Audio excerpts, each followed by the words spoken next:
Night of the Cicadas. I first heard it 2 nights ago, just before midnight. A cicada's rasping trill that didn't sound quite right. It was too low, too human, almost as if it carried a half-formed whisper beneath the usual buzz.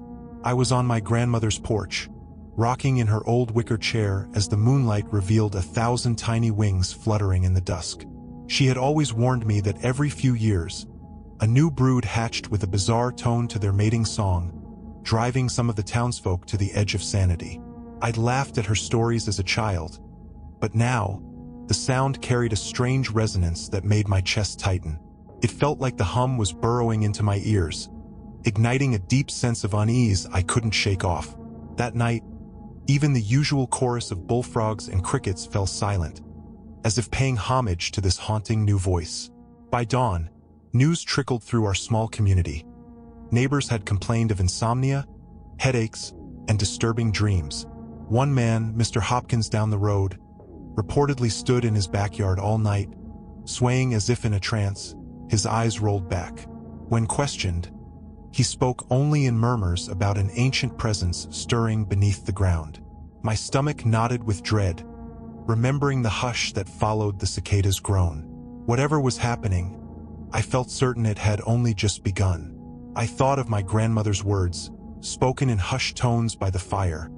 When the cicadas change their tune, child, something old and terrible is waking up. When I confronted my grandmother the next day, she was already packing up her valuables and muttering about leaving town. The house smelled of mothballs and ginger tea. A familiar comfort turned ominous. She wouldn't meet my eyes, just kept saying it was too soon for this brood to return. No one had expected them for another 5 years. "Granny," I said, trying to hold her gaze, "tell me what you know. You've seen this before, haven't you?" She stopped rummaging through drawers and turned to me. In her lined face, I saw guilt, fear, and a flicker of some deep memory I couldn't comprehend. "Your great-grandfather was a boy the first time it happened," she whispered. "He told me how people lost their minds, how the entire region was struck by an unholy sound that made folk tear at their ears or wander into the night." A shiver ran through me. My grandmother had always been level-headed, a pillar of calm. If she was spooked enough to flee, that spelled real danger. Despite her urgency, I decided I couldn't just leave. I needed answers, both for my own sake and for the townsfolk already hearing that cursed song in their sleep. She placed a faded scrap of paper into my hands, a fragment of an old newspaper clipping. The headline read, "Locals driven mad by cicada swarm," with a date from nearly a century ago. A single phrase was circled in red ink, "An ancient power beneath the earth." That same evening, I could hardly sleep. Every time I shut my eyes, I heard that unnatural rasp echoing through the walls of my bedroom. My dreams twisted into vivid nightmares where the floor dissolved into tunnels swarming with cicadas, each insect gazing at me with hollow, human-like eyes. I jerked awake around 3 a.m., drenched in sweat. The house was far too quiet. No reassuring hum of the air conditioner, no ticking clock. Then I realized it wasn't total silence. Underneath the thickness of the night air, I picked up the faint, throbbing drone of the cicadas. It seemed to vibrate in my bones, a pulse that matched my racing heartbeat. I stood up, knees trembling, and moved to the window. Outside, the moon cast pale silver on the old oak trees. Below, at the edge of our yard, I saw 2 figures. My neighbor Mrs. Delaney and her teenage son, standing in their pajamas, heads cocked at an awkward angle as if straining to catch the cicada's call. They rocked on their heels in unison, every now and then letting out a soft moan in response to the insect's throbbing tone. I pressed my hands to my ears, as though that could block the creeping sense of dread. Something about the cicada's new pitch was calling people, luring them into a collective trance. I knew I couldn't ignore it any longer. Determined to uncover the truth, I visited the local library the next day. I spent hours digging through dusty archives and microfilm, searching for any mention of these peculiar cicada cycles. The librarian, Miss O'Connor, approached me, her eyes shadowed by fatigue. She recognized the old newspaper clipping at once. "I've read about that brood," she said quietly, handing me a leather-bound ledger marked Town Legends. Inside, I found more accounts of unexplained madness, missing persons, and eerie chanting echoing in the dead of night. As far back as records went, every few decades, the cicadas emerged with a twisted tone. Each incident was linked to rumors of an ancient creature slumbering beneath our region's limestone bedrock. No one had ever confirmed the existence of such a being, but the stories told of a slithering presence that communicated through insect song, spreading its influence by warping the cicadas' calls. I felt a chill reading how previous generations had tried to bury the legend. Some even claimed to have sealed off deep caves to keep the beast confined underground. But if it was truly sealed, why was the swarm awake now?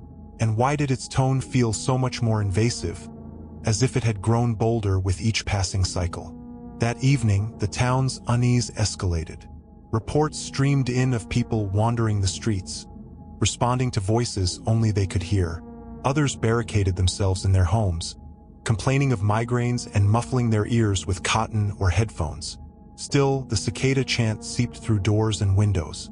In my own home, the windows rattled whenever the cicadas rose in a crescendo. It was like the entire town had become a resonance chamber, amplifying their infernal tune. My nerves were frayed. I jumped at every shuffle of footsteps outside. When I checked my phone, frantic text messages piled up. "Are you hearing this? I can't sleep. The sound won't stop. My sister is acting strange. Says she hears a voice from the earth." Despite the chaos, part of me wanted to understand the source. Was it truly some primordial entity using these insects as mouthpieces? Or was there a scientific explanation we had yet to discover? I caught myself trembling at the thought of stepping outside again, but I had to know if the old sealed caves still existed. They could be the missing puzzle piece to stopping this madness. With dusk descending, I gathered my courage and drove to the outskirts of town, near a strip of dense woodland rumored to hide the old limestone caverns. I carried a flashlight, its beam feeble against the looming trees. The cicadas were louder here, so piercing it felt like needles in my ears. Deeper into the forest, the undergrowth thickened, branches gnawed at my sleeves. An unexpected hush fell. The cicadas' shrill calls still echoed above, but a strange hush pressed close to the forest floor. A silence that reeked of tension, like a held breath. Then, almost by accident, I stumbled on a collapsed stone doorway.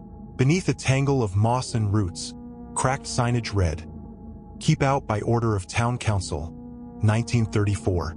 My pulse quickened. This had to be one of the entrances to the sealed caverns. As I swept the flashlight around, I saw remnants of iron bars, broken and rusted. Something had forced its way out or in. The air pouring from the darkness reeked of damp earth and rotting leaves, and beneath the ordinary decay, a faint, acrid stench that made my eyes water. I couldn't help but feel as though someone or something was watching from within. Heart pounding, I squeezed through a gap in the collapsed doorway, stepping into damp darkness. My flashlight's narrow beam illuminated slick stone walls, trickling water, and jagged stalactites overhead.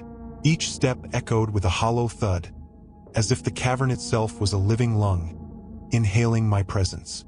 The cicada song faded to a distant hum outside, replaced by a new sound. A scraping, shuffling noise that seemed too irregular to be just water dripping. My hand shook as I moved deeper. Occasionally, I glimpsed pale shapes scuttling across the ground. Oversized cave insects, perhaps. But my mind kept twisting them into monstrous silhouettes with too many legs. Further in, I found claw-like marks etched into the rock. They formed patterns, but I couldn't decipher them.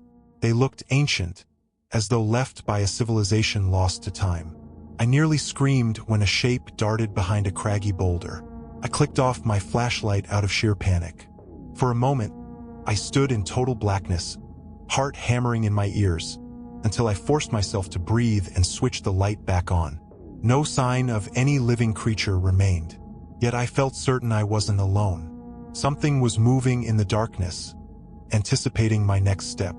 The air thickened with a primal energy I couldn't rationalize. And through it all, the faint drone of cicadas persisted, seeping into the cavern like a siren call.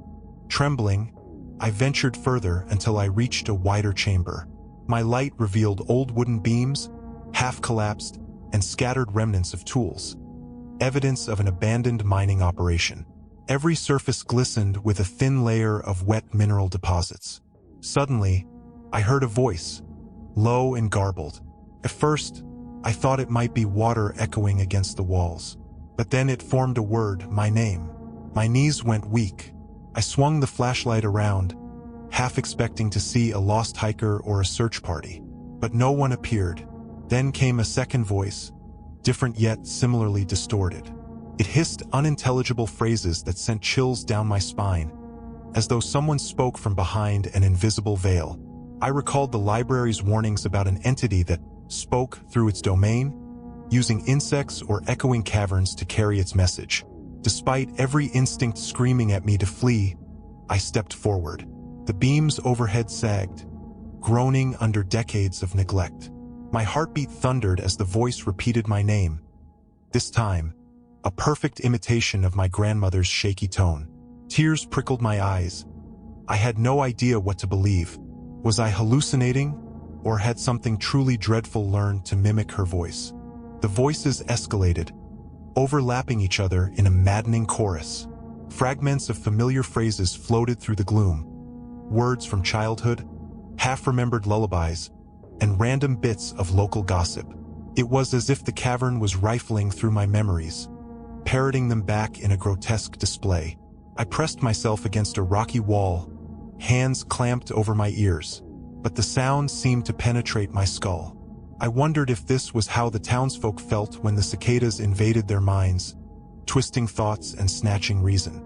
My flashlight flickered, each beam of light dancing across ominous formations that loomed like sculptures of despair.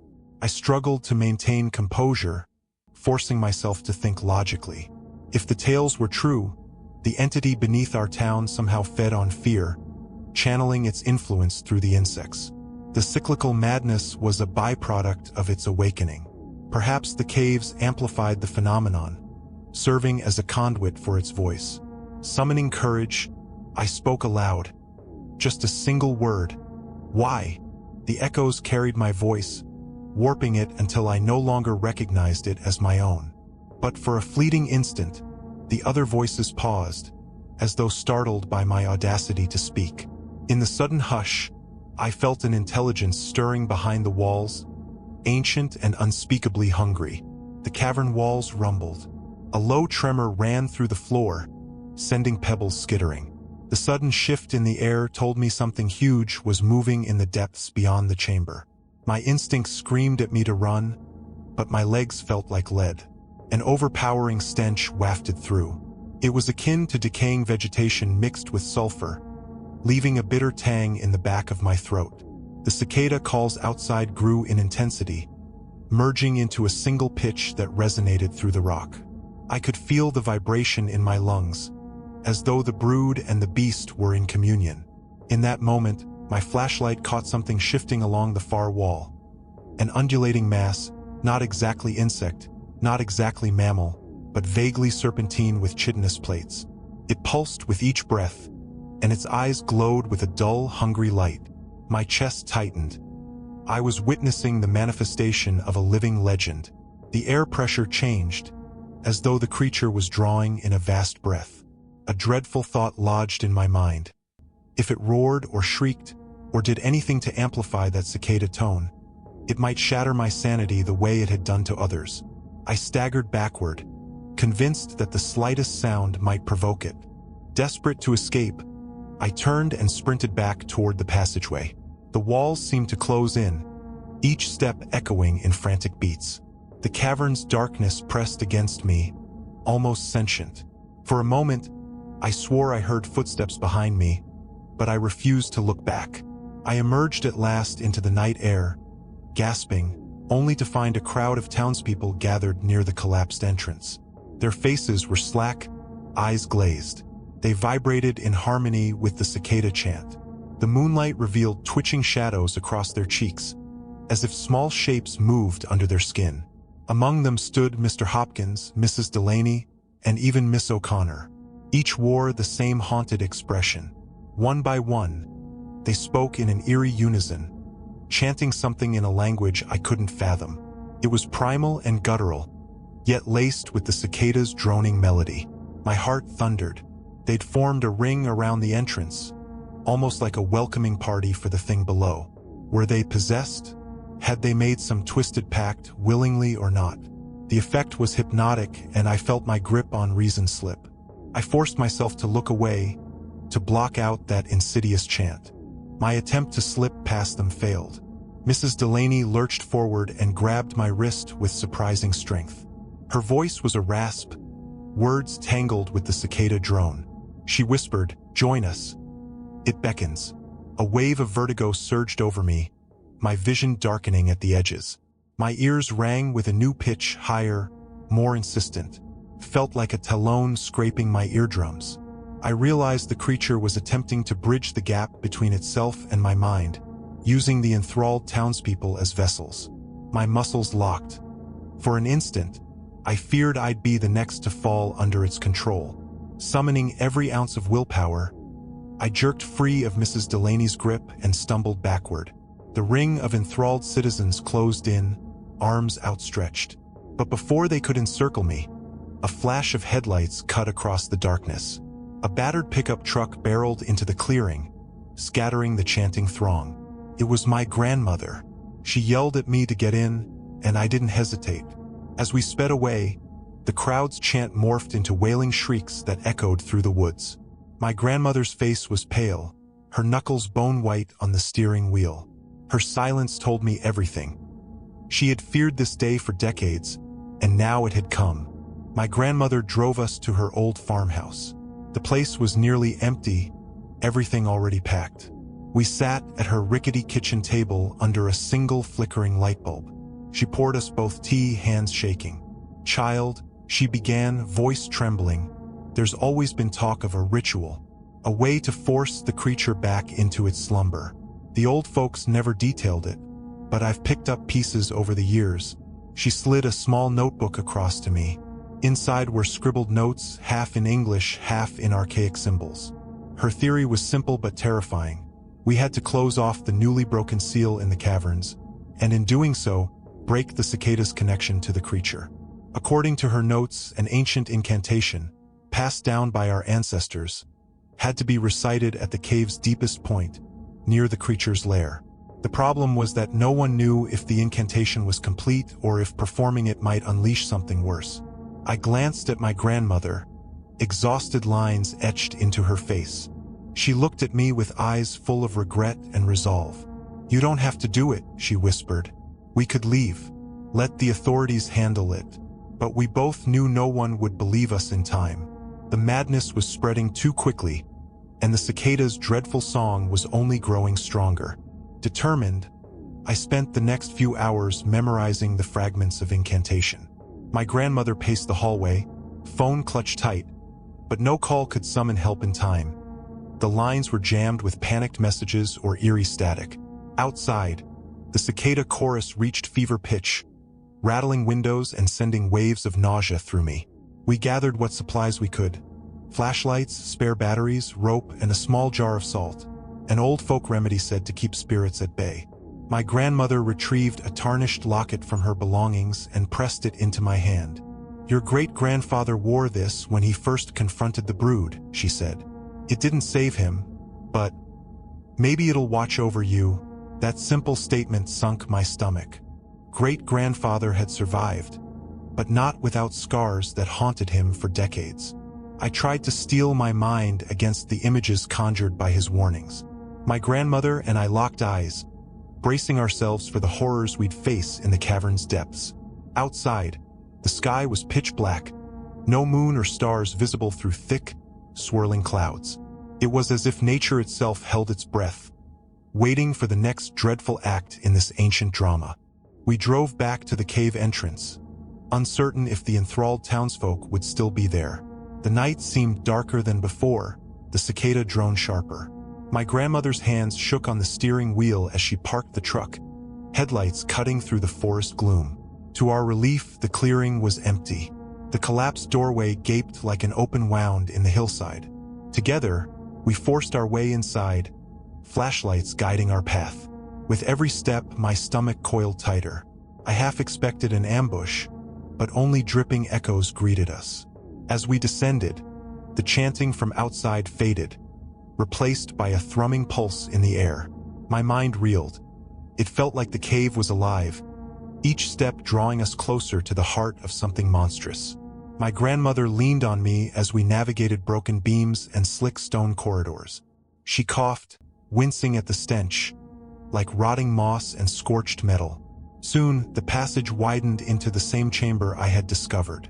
My flashlight trembled on the undulating mass far across the cavern. The creature's dull eyes flickered, as if sensing our arrival. A new wave of nauseating fear hit me. This was it, the final stand between us and the entity trying to claim our town.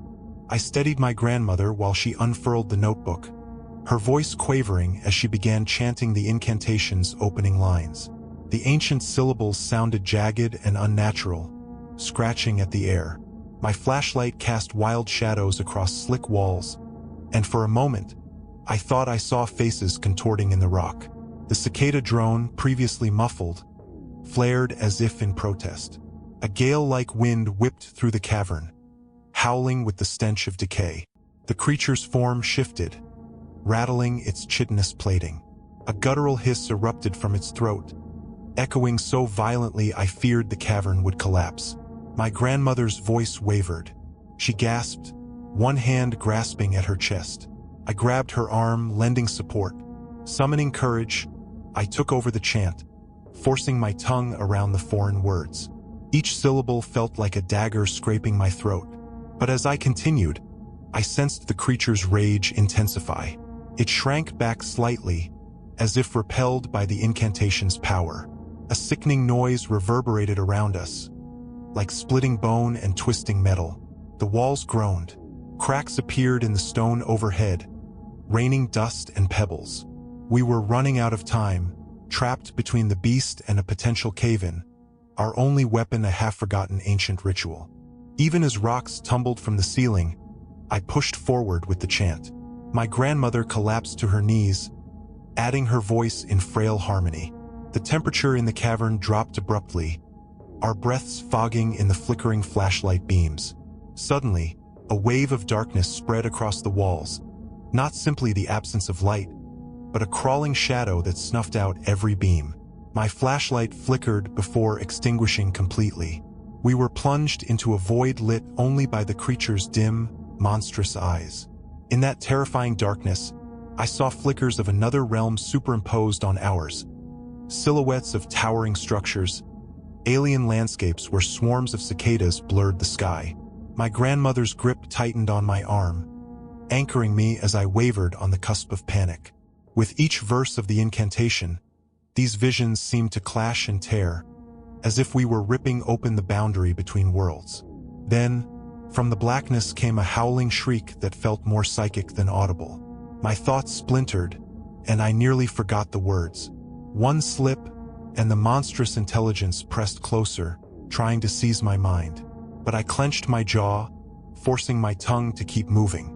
The incantation was all that stood between us and total annihilation. My mind felt stretched to its breaking point, but the incantation's final lines surged from my lips in a half-scream. Beside me, my grandmother mustered the last of her strength to echo the words.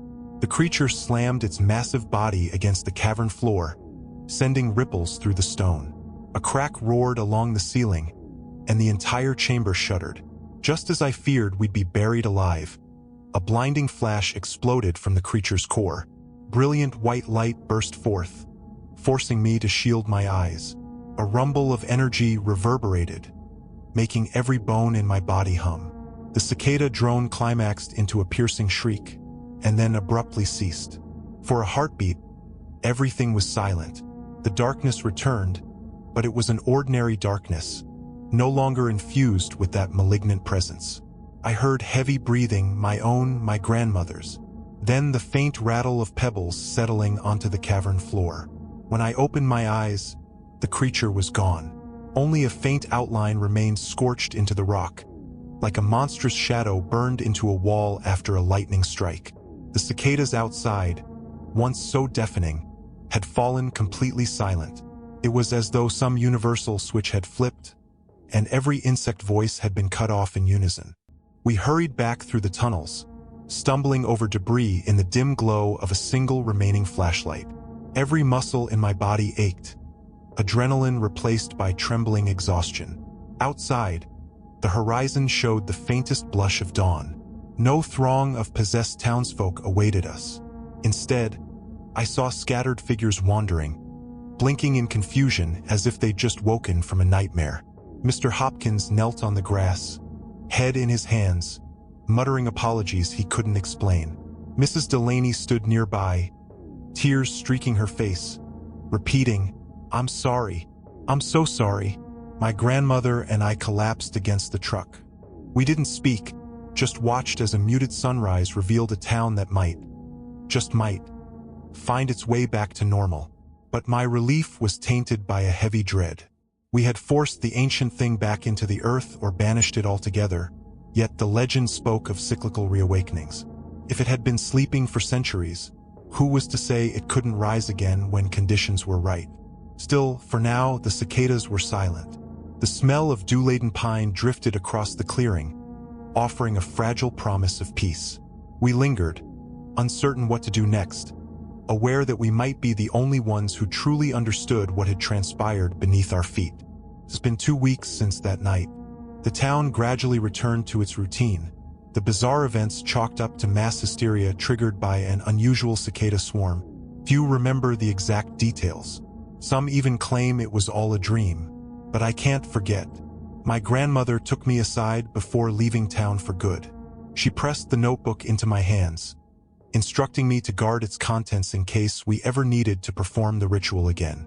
Her eyes were filled with sadness and a resolve that comes only from surviving the unimaginable.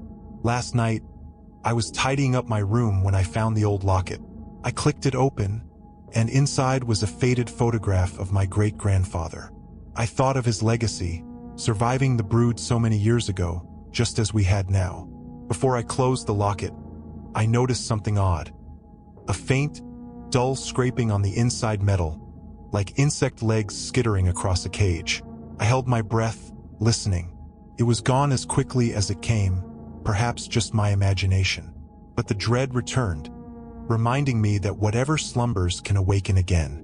We may have silenced its voice for now, but the next brood of cicadas will emerge, their haunting song poised to resurrect what hides beneath the earth. And next time, the night of the cicadas may find us even more vulnerable than before.